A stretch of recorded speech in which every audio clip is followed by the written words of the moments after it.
Lucifer destronado. Capítulo 8. ¿Cómo lidiar con la hermandad? Fue como si durante esos últimos minutos él estuviera resumiendo las lecciones que este extenso curso en maldad humana nos había enseñado. Las lecciones de la temible banalidad del mal, que se opone a toda palabra y pensamiento. Hannah Arendt.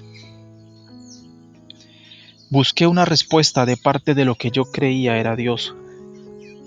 En la cúspide de mi búsqueda, recibí un sobre grande en el correo, aparentemente una respuesta a mi búsqueda de una señal o indicación.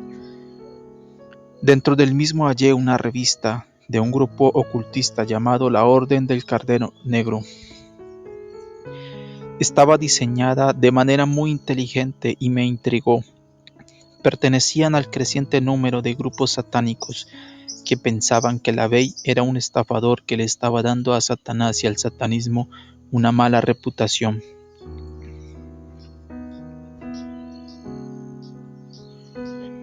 Llamaban al grupo de LaVey satanistas de ópera cómica y hablaban de entrar seriamente en el satanismo. El nivel de los artículos y la calidad editorial era superior a la mayoría de las revistas ocultistas. Hasta deletreaban la palabra correctamente. Lo que atrajo mi atención más que ninguna otra cosa fue un artículo por alguien que firmaba como Orión, Ipsissimus, sumo sacerdote y rey de la estrella mañanera. El rango de Ipsissimus, que significa ser o supremo ser, es el rango más alto al que se puede aspirar en toda la magia. Es el 10º grado e implica que uno literalmente ha llegado a ser un dios encarnado. Para que alguien se proclame a sí mismo como Ipsissimus, tiene que estar demente o verdaderamente ser un maestro. El artículo era todavía más interesante que la afirmación del autor. Estaba muy bien escrito y se relacionaba con el relato de la guerra entre Dios y el diablo desde el punto de vista de Satanás. El artículo implicaba que Lucifer le permitió a Dios ganar por razones ocultas. Decía que había un pacto secreto entre Dios y Lucifer para fingir ser enemigos y dar a los seres creados bajo ellos una alternativa adecuada. En este contexto, el infierno no era un lugar de castigo, sino el lugar a donde los rebeldes, los individualistas y los farsantes iban. El cielo era para los que eran más tranquilos y no hacían mucho, personalidades cerradas cuyo concepto de la diversión se limitaba a un pasadía de la iglesia o un juego de herraduras. El infierno sería un lugar de grandes retos y emoción, con música, rock, sexo continuo, drogas y completa libertad de expresión artística. Todo este arreglo se hizo porque Dios no deseaba que los malcontentos perturbaran a los ciudadanos del cielo. Necesitaba un lugar para ubicarlos y una razón justa para hacerlo. Por lo tanto, el diablo y el infierno se convirtieron en un campo de entrenamiento básico para dioses. Comenzaron a repicar campanas en mi interior. Esto explicaba tantas preguntas filosóficas comunes en cuanto a la naturaleza del mal y el libre albedrío. Estaba sumamente impresionado e inmediatamente le escribí a este Orión, el cual no era su verdadero nombre, para dejárselo saber. ¿Era esta la respuesta a mis oraciones? ¿Acaso podía seguir sirviendo a Jesús y a Lucifer? Por ahora yo estaba tan engañado. Esto fue precisamente por lo que oré. Aparentemente, en lo que se refiere a Satanás, uno recibe precisamente lo que pide. Era lógico. Para los católicos devotos yo podía ser un pastor y dirigirlos hacia los portales celestiales. A los anarquistas brujos y brujas les podía ofrecer un eterno y apasionado éxtasis en el reino de Satanás. La carta que recibí de parte de Orión fue un tanto extraña. Estaba acompañada por una publicación suya que era un tanto macabra. La cubierta mostraba al carnero de Méndez, presidiendo sobre una orgía de personas desnudas entregadas al placer.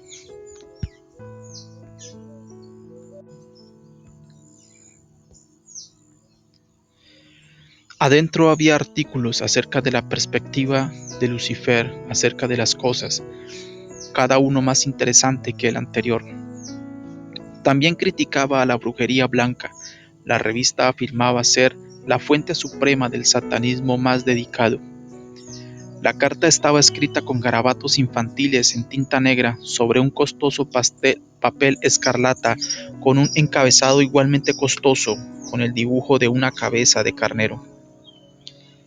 Expresaba las cortesías comunes y decía que deberíamos ponernos de acuerdo para conocernos, ya que Orión vivía cerca de mí, en Wheaton, Illinois.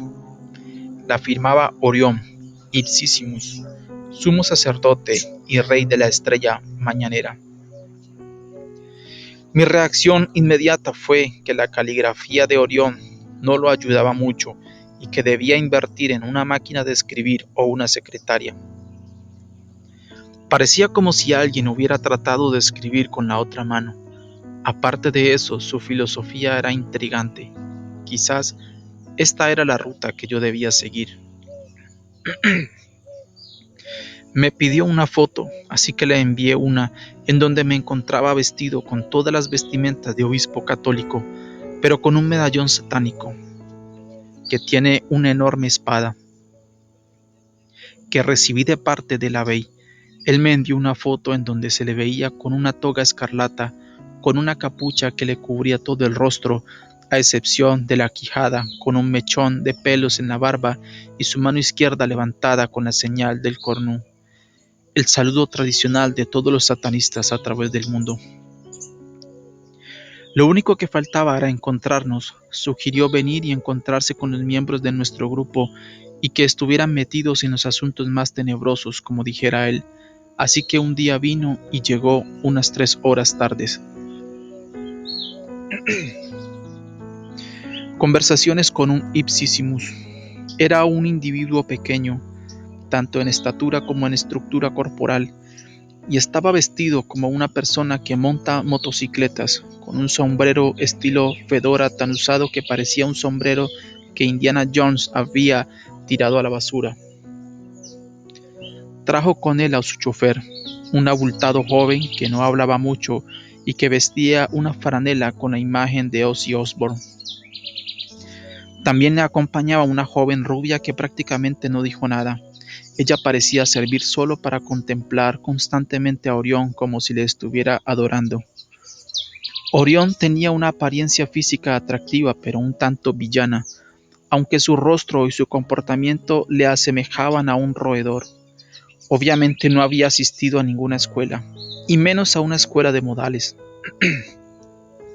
¿Podía aquella persona haber emitido pensamientos tan profundos? Junto a nosotros había unos 4 miembros de nuestro grupo de hechiceros que estaban sumidos en el estudio de Crowley y a los que no asustaba ninguna persona que dijera ser un verdadero satanista. Nos sentamos por algún tiempo y poco a poco nuestros compañeros fueron marchándose. Así como a Aquario, mi último mentor, a Orión le gustaba consumir bebidas intoxicantes en exceso, pero su veneno líquido preferido era la cerveza. A medida que aumentaba la cantidad de cerveza en su sistema, Orión conversaba elocuentemente acerca de su función en la hermandad de Satanás. Dijo haber sido huérfano desde su niñez y que fue criado por su padrastro, que estaba muy envuelto en la masonería. Se marchó de su hogar a temprana edad y se fue para California. Allí probó con la iglesia de Satanás, pero los consideró demasiado blancos. Se unió a motociclistas satánicos y anduvo un tiempo con los Hell Angels, hiriendo gatos y mujeres y ocupando su tiempo en fechorías. Me mostró sus brazos que estaban cubiertos con tatuajes de demonios, cabezas y calaveras. Entonces me habló en tono bajo acerca de un centro de control, algo así como el Pentágono del poder satánico que existía cerca de Los Ángeles. Su jefe absoluto, un individuo que llevaba el nombre secreto de Adrián, había tomado a Orión bajo su tutela.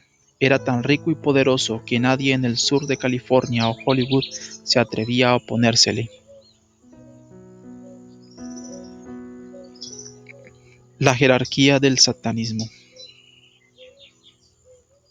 Satanás, los 7 principados, 9 hombres desconocidos, la Hermandad Trieste, Italia, el Templo Británico, Gran Bretaña, la Masonería, Palladium, Francia, la Central del Carnero, Los Ángeles, Estados Unidos, la Orden de la Serpiente Negra, Haití, Victoria AC, Costa Occidental de Estados Unidos, Club del Medio Oeste, Orden de Dagón, Los Chingones, Orden de los Templarios Orientales, 4PI, Wicca, Masonería de la Gran Logia, Iglesia de Satanás, Orden de Templarios Americanos, Espiritismo Cultural, Templo de Set, la Orden de los Hombres Lobos, Iglesia de la Liberación Satánica, Vudú, Santería y Palo Mayombe.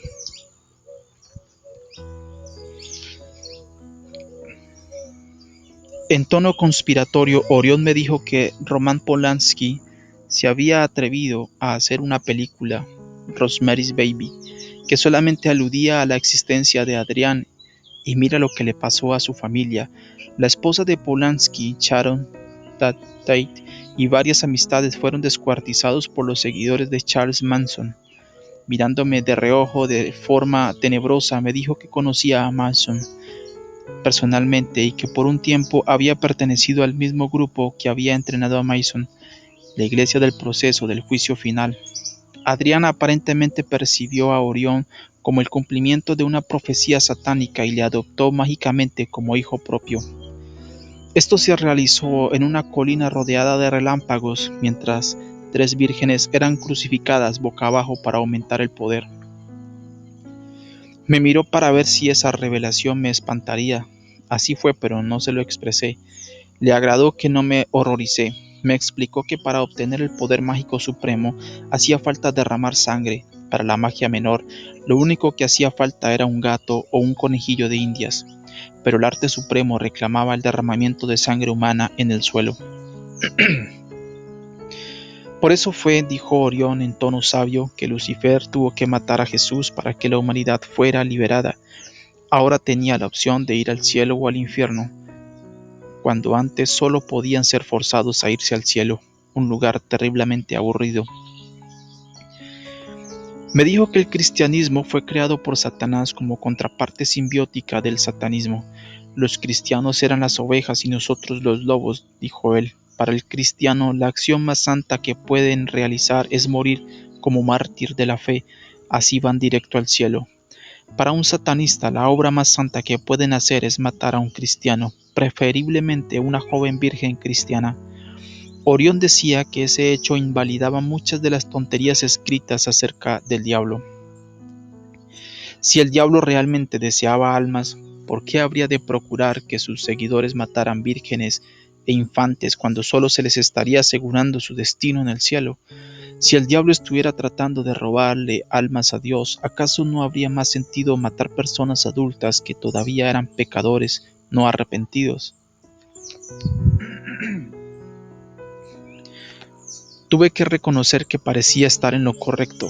Era extraño, pero a medida que escuchaba a Orión, percibí cómo su personalidad se sumergía y una cosa tenebrosa, salvaje, compleja e increíblemente poderosa salía a la superficie.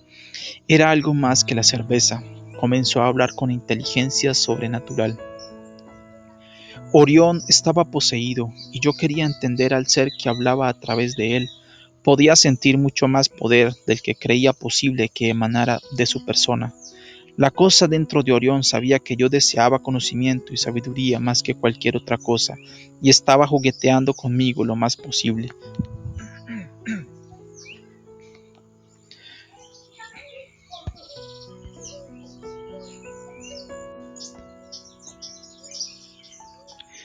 Estaba atolondrado por el asunto de los sacrificios humanos. Eso se oponía a todo lo que yo creía, pero a fin de cuentas, mucho de lo que creía en ese momento era contrario a lo que acostumbraba a creer. Sin embargo, sabía que se había derramado sangre en mi primera iniciación como brujo, la mía. Sabía que en el folclore de la Wicca había momentos especiales en donde las brujas y los brujos se ofrecían como sacrificio para una causa mayor. Esto se dice que sucedió durante la época cuando Inglaterra estaba en peligro de invasión por la Armada Española y luego durante la batalla de Inglaterra en la Segunda Guerra Mundial. Orión dijo que los cristianos y los satanistas estaban hechos los unos para los otros, como las ovejas y los lobos. Había muchos cristianos cuyas vidas no tenían propósito alguno, sino para servir como ofrendas en el altar satánico. De otra forma, ¿por qué había continuado todo por tanto tiempo? Me preguntó, ¿acaso es malo que el lobo mate a las ovejas si precisamente para eso fue creado? Tuve que reconocer que no parecía incorrecto. Me dijo que casi cada 4 meses al año aparecía en el río cercano a su hogar una joven, generalmente cristiana, obviamente matada por medios satánicos. Dijo que las autoridades sabían quién lo hacía, pero que no se atrevían a hacerle nada debido a su poder. De hecho, en secreto, muchas de las autoridades eran satanistas. ¿De qué otra manera pudieron alcanzar posiciones de autoridad? Reconócelo, mi hermanito, dijo Orión, con un reflejo de codicia animal en sus ojos que me divirtió muchísimo.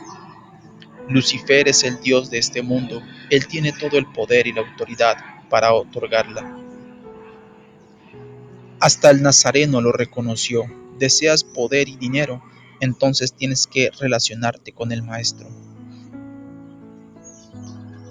Entonces eructó y llenó de aire nocturno con gases de cerveza.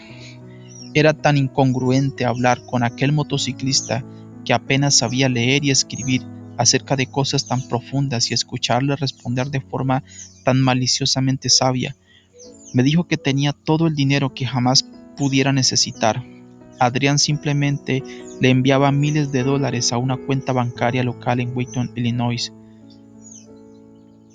Tienes que abandonar la porquería esa de la Wicca y comenzar a realizar la voluntad del Señor de la Luz, dijo él.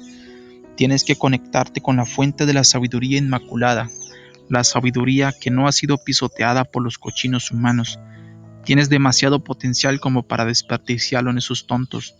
Todos adoran a Satanás, pero son demasiado inocentes como para percatarse. Le pregunté acerca de lo que se esperaba de mí. Se rió de mí como un borracho. Empero cuando habló cada palabra fue muy clara. Una tenue llama escarlata flameó tras sus lentes oscuros, o fue la reflexión de la luz de su auto. Haz un pacto, mi hermanito, prométele servirle y entrégale para siempre tu cuerpo, alma y espíritu, y obtendrás lo que desees. Serás esclavo de Satanás por 7 años y te cuidará muy bien. Al final de ese tiempo, el maestro te matará y te llevará al infierno, donde pasarás toda una eternidad de éxtasis maligno. Sin embargo, si eres un esclavo sumamente dedicado, podría permitir que vivas otros 7 años más sirviéndole en la tierra. ¿Quién sabe? Eso fue lo que me sucedió a mí. Me sentí atrapado en las manos de un gélido horror. De alguna manera, ya sabía que había que llegar a eso, pero de todas formas tenía que preguntar, ¿y qué de Jesús? Orión se sonrió, o algo se sonrió dentro de él. A la verdad que todavía no entiendes. Tuvo que pasar por todo esto. Todos lo hacemos durante nuestra jornada hacia el Ipsissimus. ¿Recuerdas que dijo que no se haga mi voluntad sino la tuya? ¿Con quién crees que hablaba? Su padre, dije yo. Exacto, y su padre es Satanás. Hasta su libro dice en 2 Corintios 4:4 que Él es el Dios de este mundo. Hasta el Nazareno mismo dijo en Juan 12:31 que nuestro Maestro es el príncipe de este mundo. ¿No te das cuenta? Que esta persona me citara la Biblia me asustaba mucho más que su sagacidad sobrenatural. Le dije que lo consideraría seriamente y se terminó aquel extraño diálogo por esa noche. Luego de marcharse, discutí mi diálogo con Sharon. A ella no le agradaba Orión. En realidad, a mí tampoco me agradaba mucho. Ella sí mencionó que nuestra labor en la hechicería no nos había proporcionado prosperidad material. Yo todavía trabajaba reciclando piezas de motor de aluminio y ella luchaba en el hospital para sufragar nuestros gastos. Se sentía incómoda con la idea de hacer un pacto, pero le dije que si Crowley estaba en lo correcto, Satanás o Horus o Lucifer, de hecho, era el verdadero Señor de esta era y de este universo. Jesús lo había sido durante los 2000 años de la era de Osiris. Si el Dios vengador con cabeza de halcón gobernaba ahora el universo, era razonable que realizáramos un compromiso fundamental con él. Todo dependía de lo que eligiéramos creer, la Biblia o el libro de la ley. La Biblia estaba tan torcida o distorsionada en mi mente por casi 9 años de interpretación ocultista y la alta crítica que era relativamente fácil percibir cómo podía usarse la Biblia para probar la obra de Crowley.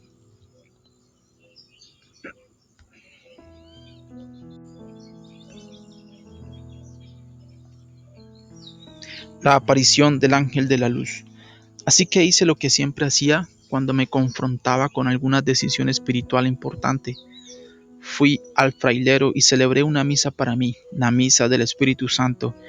Esta misa se utiliza en el sistema católico con la intención de dar una poderosa guía espiritual o fortaleza a alguien en algún momento de necesidad o alguien que confronte alguna decisión. Estaba usando los cañones más poderosos. El padre Daniel encendió todas las velas y subió el órgano hasta fortísimo para la ocasión.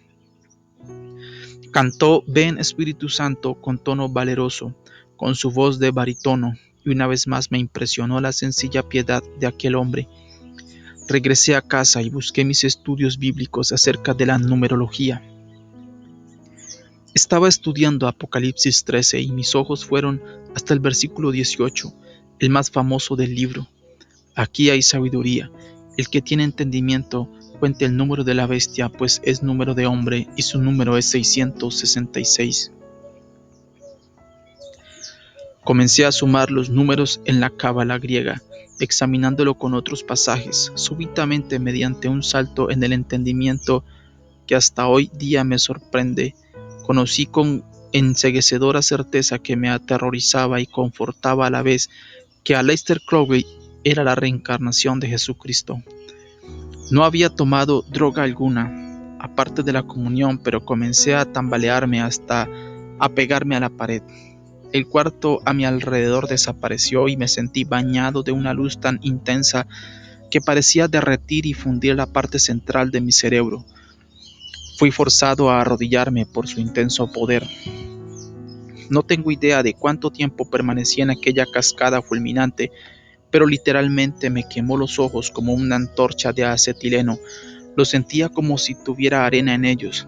Finalmente pude sentarme en mi silla a medida que el cuarto se normalizaba. Mi cerebro comenzó a funcionar de nuevo, pero con una extraña y frágil lucidez. Me sentí como si estuviera saliendo de un extremadamente poderoso viaje de drogas alucinógenas, y quizás era un flashback. Casi podía sentir las neuronas de mi cerebro comenzar a trabajar como las bujías de un auto que ha estado en desuso mucho tiempo. Vamos a ver, si Crowley era Jesús, entonces, de acuerdo con la doctrina oculta, debía haber evolucionado mucho más, casi 2000 años después de haber sido el Cristo. Por lo tanto, la doctrina telémica de Horus Satanás debe ser la verdadera doctrina cristiana para este tiempo. Me sentí sumamente aliviado, no importaba que no hubiera apoyo bíblico a mis ideas, no importaba que fuera completamente irrazonable, lo sentía verdadero dentro de mi ser, con un poder que me hizo arrodillarme temblando de espanto. Ciertamente era la lógica evolución de mi mente hacia el engaño, el desvelo gradual de la luz de Lucifer. Eso fue todo. El pacto y el milagro. Llamé a Orión y organizamos la ceremonia para la próxima luna oscura. Compartí mi experiencia con Sharon y ella la aceptó a regañadientes. No estaba dispuesta a realizar la ceremonia conmigo, en parte debido a que personalmente le desagradaba lo que representaba Orión, y en parte porque tenía serias dudas acerca de todo el proceso. Hice mi profesión por el diablo en una dramática localidad. Me guiaron vendado en un enorme parque en las afueras de Chicago, que estaba repleto de esculturas y altares egipcios. Orión me aseguró que nadie me molestaría porque los dueños eran satanistas secretos. Orión se paró tras un altar de cemento con forma de trapezoide vestido de escarlata. Me despojé de mi toga blanca, la cual simbolizaba mi inocencia perdida, y me arrodillé ante él afirmando lealtad absoluta a Satanás. Este proceso incluía la firma de un pacto con él, con mi propia sangre, entregándole mi cuerpo, alma y espíritu. Orión invocó el poder de Lucifer y apareció una llama sobre el altar. Mi contrato fue echado en las llamas y se consumió instantáneamente en una llamarada de fuego escarlata. Entonces finalmente fui vestido con los ropajes negros de un satanista y se me otorgó un nuevo nombre. Tenía que pisotear un crucifijo como último acto de insolencia. Ese toque que sabía venía de la tradición templaria me molestó un poco. Se me explicó que era para mostrar rebelión ante lo que el cristianismo creía simbolizaba el crucifijo y no al acto de la crucifixión de Jesús, el cual creíamos que nos liberaba para servir mejor a Satanás. El siguiente día regresé a Milwaukee sintiéndome un tanto inmundo. Lo discutí con Sharon y ella me sugirió que celebráramos una misa. Teníamos una pequeña capilla privada en una de nuestras recámaras completa con un altar y una piedra de altar con una reliquia de San Francisco que el padre Daniel había provisto generosamente. Dije otra misa del Espíritu Santo buscando algún tipo de confirmación por lo que había hecho, pero no estaba preparado para lo que sucedió. En el momento de la consagración del vino, tan pronto pronuncié las palabras de la institución, el vino hizo algo que se esperaba que hiciera, pero que jamás hacía: se convirtió en verdadera sangre. Lo menos que puedo decir es que estaba asombrado. Tanto Sharon como el muchacho que servía la misa vieron el cáliz lleno de sangre. Como no estaba seguro de qué hacer con él, terminé la misa, pero solo tomé una pequeña cantidad de sangre, lo suficiente como para cumplir con los requisitos del rito.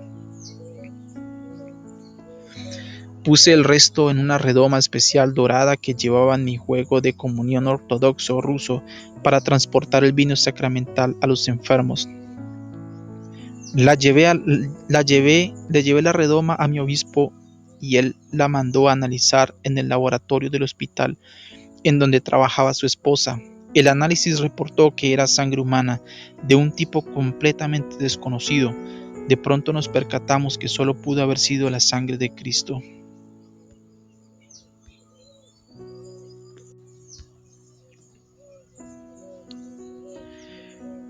Lo interpreté como un genuino milagro y comencé a trabajar con mi nuevo sistema mágico. Sostuvimos varias misas negras en nuestra capilla y bautizamos a varios de los miembros de nuestro grupo de hechiceros en la iglesia de Satanás. Ahora tenía que ganar 7 almas para él. En solo unas semanas logré que 3 personas firmaran pactos con el diablo para adquirir dinero, favores sexuales o poder mágico. Lamentablemente comencé a deleitarme en la corrupción de la inocencia y me excité mucho con la sexta persona que recluté, una mujer católica que había sido muy devota, la encarnación misma de la confianza y de la inocencia. Marchaba cuesta abajo, moralmente hablando, pero estaba lleno de un poder vil y despreciable que entenebrecía gran parte de mis sentimientos. Cuando finalmente firmó el pacto, sentí la consumación de un triunfo blasfemo. La vi envilecerse ante mi propia vista. Era como si una oscura y ondulante sombra hubiera cubierto todo su cuerpo y su rostro. Uní mis carcajadas a las suyas a medida que las luces oscuras de Lucifer se reflejaban en sus ojos. Fue una experiencia particularmente dulce porque entonces pude cometer adulterio con ella como parte del rito. Aparte del sexo, disfruté la experiencia porque pensé que heriría al falso Dios, que era enemigo de Satanás a través de ella. El séptimo candidato fue fácil, un hechicero casi lunático que estaba deseoso de firmar el pacto. Estaba sumamente envuelto en la brujería y el satanismo y simplemente andaba buscando a alguien que le ayudara a consumar sus intereses. Luego de esto se me permitió usar una copia del manual satánico intitulado The Greater Mother, la Gran Madre, para copiar algunas de las ceremonias ultrasecretas que necesitaba para progresar. Comencé a buscar estudiantes para corromperlos en la Universidad de Marquette. yo no creía que los estaba corrompiendo, sino que los estaba iluminando. De acuerdo con mi propio pasado, hallé suelo particularmente fértil para sembrar las semillas de Satanás en los estudiantes católicos. En el poco tiempo que invertí buscando conversos al satanismo, pude enlistar a varios jóvenes de la universidad en la adoración satánica. Con la excepción de uno, todos eran nacidos entusiastas de los juegos de fantasía Dungeons and Dragons, mazmorras y dragones. Los críticos de la Biblia habían hecho muy buen trabajo en la Universidad de Marquette. Aquellos pobres jóvenes no sabían qué creer, pero estaban espiritualmente hambrientos. Que Dios me perdone, yo les di a comer el pan envenenado de Lucifer.